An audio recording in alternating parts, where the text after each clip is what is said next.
తాళి తీసి మొహాన్ని కొట్టాక ఇంకా తనతో కాపురం ఎలా చేస్తాడు? అస్సలు చేయడు. 10 రోజులు టైం ఇస్తాం.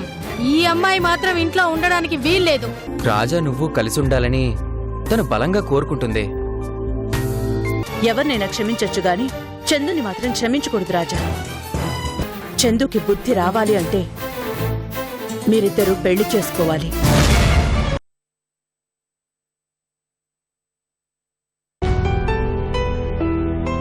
చందు వెళ్దామా? పదండి మేడం.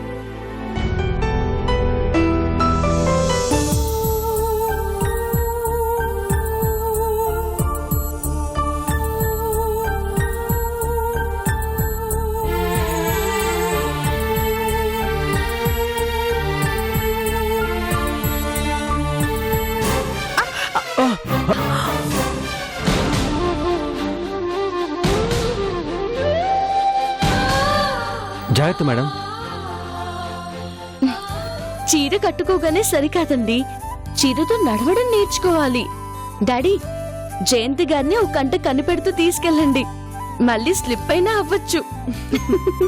రండి.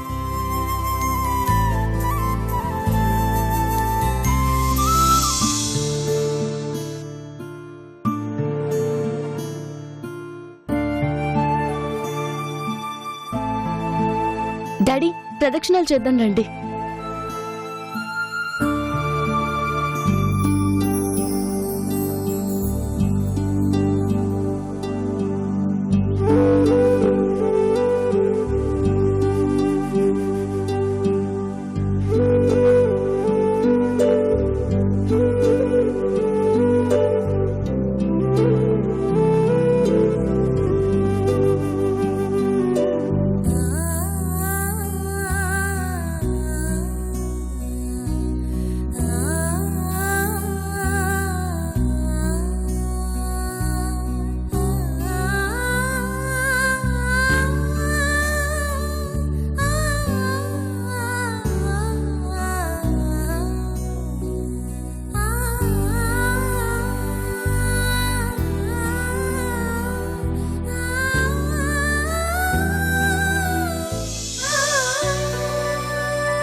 చందు, అక్కడే ఆగిపోయావే, రా. డాడీ, మీరిద్దరూ ప్రదక్షిణాలు చేస్తుండండి. నేను కాసేపు రెస్ట్ తీసుకుంటాను. డల్గా ఉంది డాడీ. అదేంటి చందు, నువ్వు డల్ అవ్వడం ఏంటి? తనని కూర్చొనివ్వండి. పొద్దున కూడా ఒంట్లో బాగోలేదని చెప్పింది. మనం వెళ్దాం.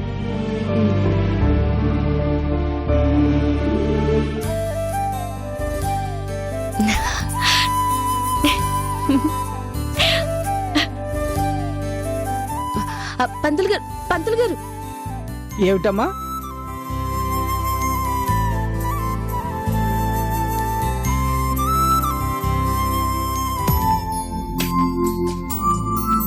అవును, దేవుడికేదో మొక్కుకున్నారంట కదా, ఏం మొక్కుకున్నారేంటి? నేనా? ఎవరు చెప్పారు? చందునే చెప్పింది.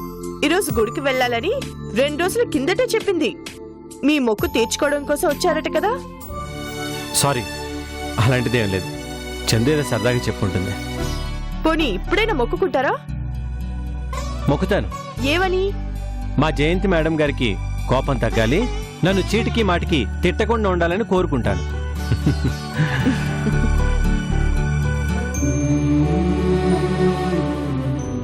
అయ్యా, ఈ రోజు ఏకాదశి, చాలా మంచి రోజు. స్వామివారికి ఈ రోజు అష్టోత్తరం చేయిస్తే చాలా శుభం జరుగుతుంది. అందులోనూ మీరిద్దరు భార్యాభర్తలు.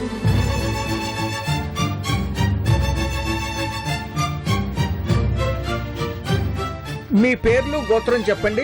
పూజారి గారు, మేం భార్యాభర్తలం కాం. ఈవిడ మా బాస్. అయ్యో అలాగా, క్షమించండి. జంటగా వచ్చేసరికి భార్యాభర్తలే అనుకున్నాను. నిజంగా మిమ్మల్ని చూసిన ఎవరైనా అలాగే అనుకుంటారు. మీ పేర్లు చెప్పండి. నా పేరు కృష్ణ. మేడం గారి పేరు జయంతి. నా కూతురు పేరు చందు. కృష్ణ నామధేశ జయంతి నామధేశ శతమానం భవతి శతాయు పురుష శతేంద్రియాయుష్యేంద్రియే ప్రతిష్టతి.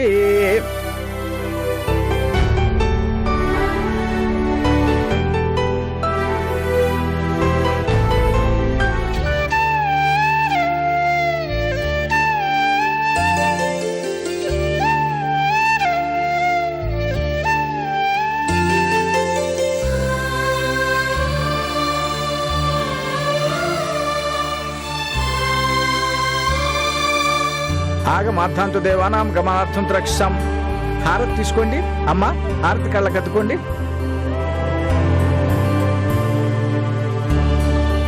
మనో వాంఛాఫల సిద్ధిరస్తు అష్టైశ్వర్యాభిసిద్ధిరస్తు.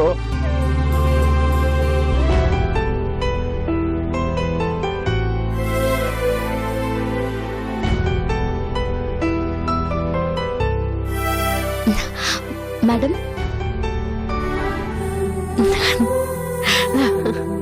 డాడీ,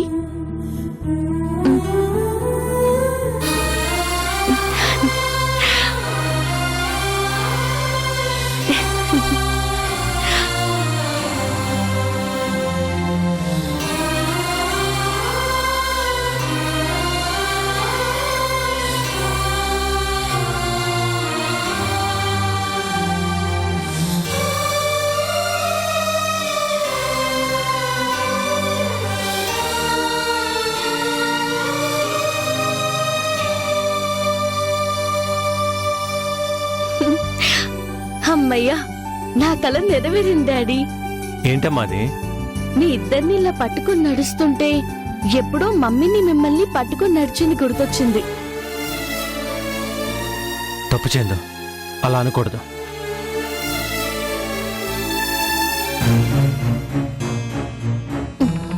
తప్పేముంది డాడీ? మన పక్కనుంది మీ బాస్ జయంతి గారు అనే విషయాన్ని ఒక నిమిషం మర్చిపోండి. ఆ చీరకట్టుతో అచ్చం అమ్మలాగే కనిపిస్తున్నారు, అందుకే అలా అన్నాను.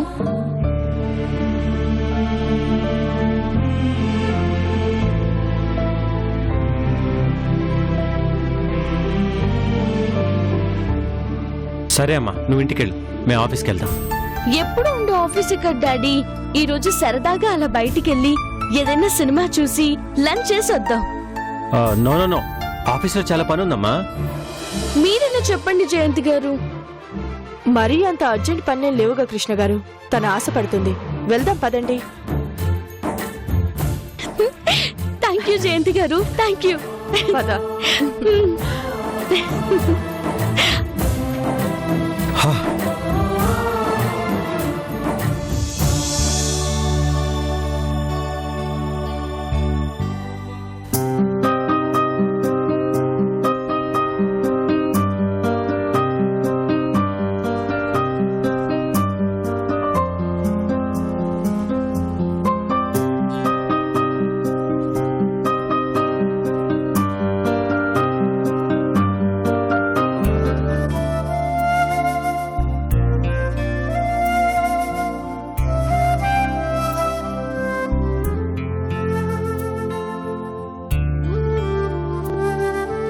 ఏమా ఆఫీస్కి వెళ్ళలేదట కదా, ఎక్కడికి వెళ్ళావమ్మా? మీకెవరు చెప్పారు? అనంతరామ్ గారు ఫోన్ చేశారు. నీకు ఫోన్ చేస్తే తీయలేదట కదా. మర్చిపోయాను డాడీ. సినిమా హాల్లో ఉండగా మీరు ఫోన్ చేశారు, తిరిగి చేద్దాం అనుకొని నేను మర్చిపోయాను. సినిమాకా? ఏంటి నువ్వా? నువ్వు సినిమాకి వెళ్తావు? నిజంగానే విచిత్రంగా ఉందమ్మా. నేను ఒక్కదాన్ని కాదులేండి డాడీ. ఇది ఇంకా విచిత్రం. ఎవరితో కలిసి వెళ్ళావు? చందు కూడా వచ్చింది డాడీ. చందు కూడా వచ్చిందా? ఎవరితో? నీతోనా మీతోనా? అదేనమ్మా, చందు ఒక్కతే వచ్చిందా అని. ఒక్కతే ఎలా వస్తుంది? వాళ్ళ డాడీ కూడా వచ్చారు. అది అలా చెప్పు. మరి చందు వచ్చిందని పక్కనున్న వాళ్ళని కట్ చేస్తే ఎలా? అది సరే, ఉన్నట్టుండి సినిమాకి వెళ్ళాలన్న ఆలోచన ఎవరిదమ్మా? నీదేనా? నాదేం కాదు డాడీ, అందరం కలిసి గుడికి వెళ్ళాం. అక్కడికి వెళ్ళాక చందు సినిమాకి అట్నుంచి ఏదైనా హోటల్కి వెళ్దామని చెప్పింది. నేను సరే అన్నాను. పోనీలేమ్మా, ఎప్పుడు చూసినా ఈ ఆఫీసులు హడావుళ్ళు గందరగోళాలు వీటి మధ్య ఉంటే లైఫ్ బోర్ కొడుతుంది. అప్పుడప్పుడు అలా రిలాక్స్ అవుతూ ఉండాలి.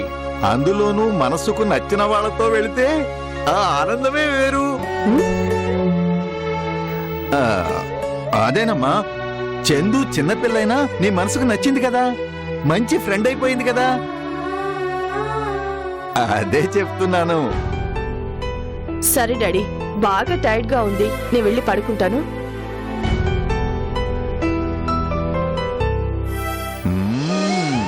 చందు, నువ్వు అనుకున్న వైపుకి చిన్నగా లాగుతున్నావు. ఈ రోజు సినిమాకు తీసుకువెళ్ళావు, రేపు మెల్లగా వీళ్ళిద్దరిని పెళ్లి పీటల మీదకు తీసుకువెళ్తావు. చిన్నదానివైనా నీదెంత పెద్ద మనసమ్మా. నిండు నూరేళ్లు చల్లగా ఉండమ్మా.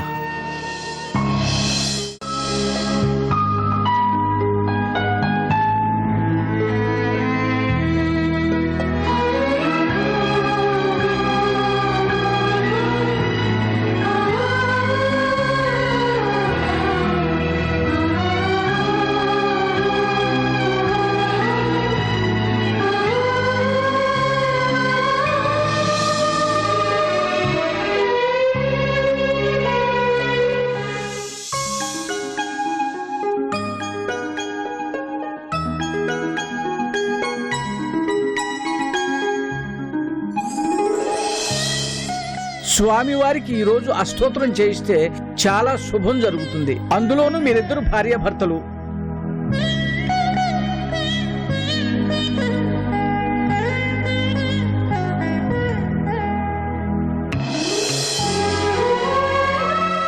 మీ ఇద్దరిని ఇలా పట్టుకుని నడుస్తుంటే ఎప్పుడో మమ్మీని మిమ్మల్ని పట్టుకుని నడిచింది గుర్తొచ్చింది. చందు, నువ్వు కావాలని అలా అన్నావో లేక అనుకోకుండా అమ్మా అని పిలిచావో తెలీదు, కానీ నువ్వు పిలిచే ఆ పిలుపు నాలో కొత్త ఆశలు రేపుతుంది. నీ కోరిక అదే అయితే ఆ దేవుడు మమ్మల్ని దీవించాలి.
అమ్మ చందు, నీ బాధను చూసి కూడా ఏమీ చేయలేకపోతున్నానమ్మా.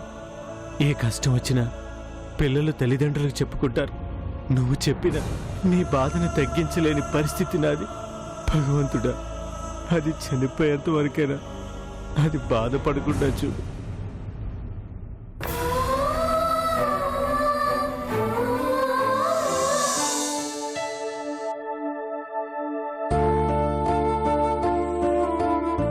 డాక్టర్ శ్రవంతి గారు ఎక్కడున్నారండి? డాక్టర్ గారు రౌండ్స్కి వెళ్ళారండి, వచ్చేసరికి లేట్ అవుతుంది. సరే, నేను వెయిట్ చేస్తాను. కూర్చోండి.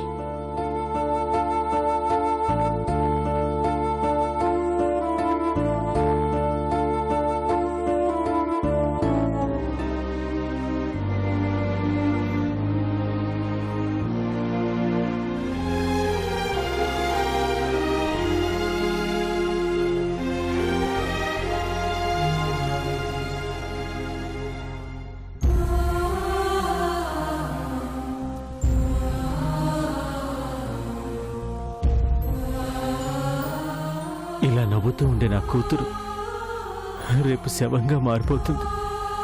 ఒక మనిషిని బ్రతికించలేని ఈ హాస్పిటల్స్ ఎందుకు? ఇంతమంది డాక్టర్స్ ఎందుకు?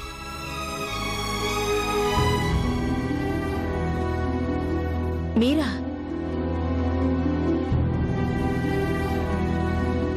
ఎంతసేపు అయిందొచ్చి? ఇప్పుడేనండి. రండి.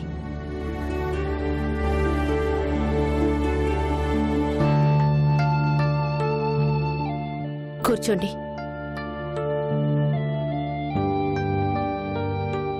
ఏంటి ఇంత సడన్ గా వచ్చారు? డాక్టర్, మీ సైన్స్ నిజంగా మనుషుల్ని బ్రతికించలేదా? మనిషి శరీరంలో ఎన్ని భాగాలున్నాయో ఒక్కో భాగానికి 100 రకాల ప్రాబ్లమ్స్ ఉన్నాయి. అవన్నీ తెలుసుకునేసరికి చాలా కాలం పడుతుంది. అన్నిటికీ ట్రీట్మెంట్ ఇవ్వాలి అంటే కుదరని పని అని చెప్పాలి. మీరు అడుగుతుంది చందు గురించే కదా? అవును డాక్టర్, తను పడే బాధని చూడలేకపోతున్నాను. ఆ నరకం అనిపించడం ఒకెత్తైతే అది నాకు తెలియకుండా ఉండడం కోసం తను పడుతున్న కష్టం తీవ్రంగా ఉంది. అంతటి బాధొస్తున్నా లోపలే దాచుకొని కుమిలిపోతుంది డాక్టర్. అది చూసి భరించడం నా వల్ల కావడం లేదు డాక్టర్. ఒక్కొక్కసారి ఆ బాధను చూస్తూ ఉంటే మెర్సీ కిల్లింగ్ ఇచ్చి తనకి విముక్తిస్తే బాగుంటుందనిపిస్తుంది. కన్న తండ్రి కదా మీరు. ఆ బాధ చూస్తుంటే అలాగే అనిపిస్తుంది. కానీ మేం డాక్టర్లో ఆ పని చేయలేం. వీలైనంత వరకు పేషెంట్ జీవితం పెంచడానికే చూస్తాం. ఒక్కరోజు ఆయుష్ పెరిగినా అదే చాలనుకుంటాం. దానికి పేషెంట్ బాధతో అరిచినా ఏడ్చినా మేం పట్టించుకోం. అయితే నా కూతుర్ని బ్రతికించండి. ఆ అవకాశం ఉంటే ఎప్పుడో ఆ పని చేసేవాళ్ళం. ఏంటి డాక్టర్ మీరు? బ్రతికించలేమంటారు, చంపలేమంటారు. ఇంత పెద్ద ప్రపంచంలో నా కూతుర్ని కాపాడే మనిషే లేడా? నా కూతుర్ని బ్రతికించే మందే లేదా? ఇంకెందుకు డాక్టర్ మీకు చదువులు? ఏం సాధించాలని? చనిపోయే రోజు ఎప్పుడో చెప్పడానికి మీ డిగ్రీలు ఉపయోగపడుతున్నాయి కానీ పేషెంట్ని మాత్రం బ్రతికించలేకపోతున్నాయి. కృష్ణ గారు, ప్లీజ్ కంట్రోల్ యువర్ సెల్ఫ్.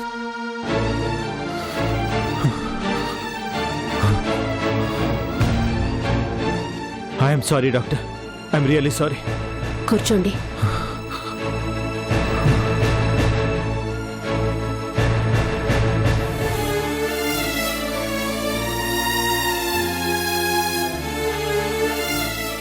మీ బాధని నేను అర్థం చేసుకోగలనండి.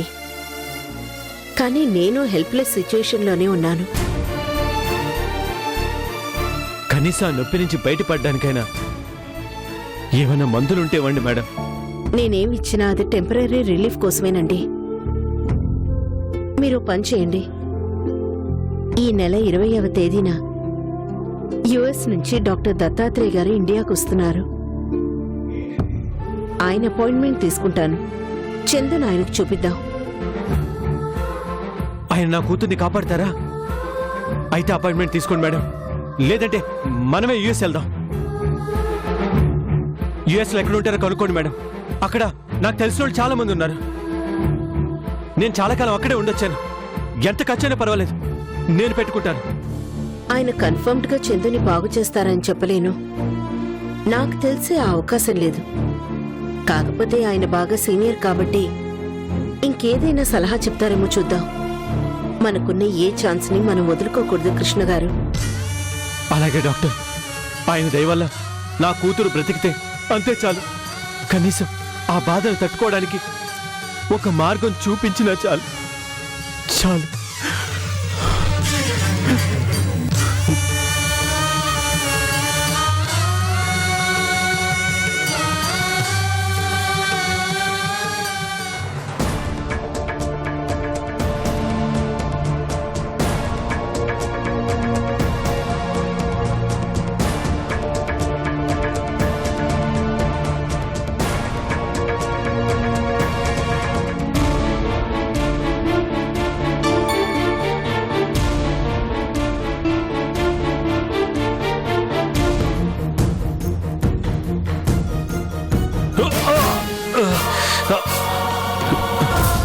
రేయ్, రేయ్, రేయ్.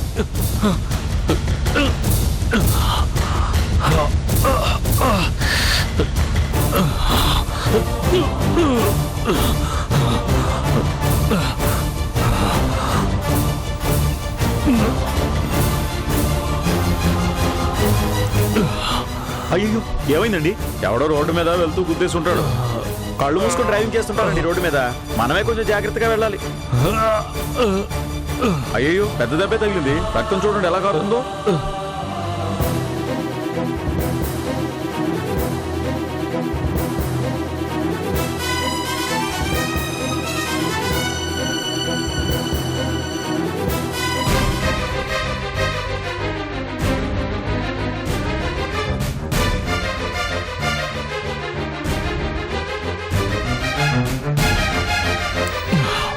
అన్నయ్య,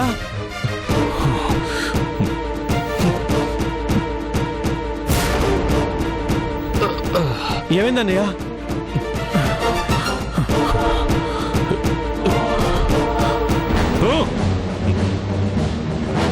అన్నయ్య, అడ్డమైన వాళ్ళు నన్ను అన్నయ్య అని పిలవక్కర్లేదు.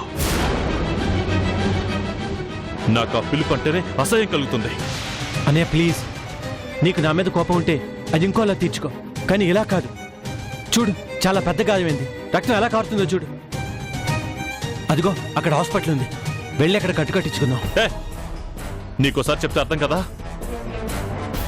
నాకు తగిలిన ఈ గాయం కంటే నువ్వు ముట్టుకున్నావు చూడు, ఇది మరీ కంపరంగా ఉంది. పోరా.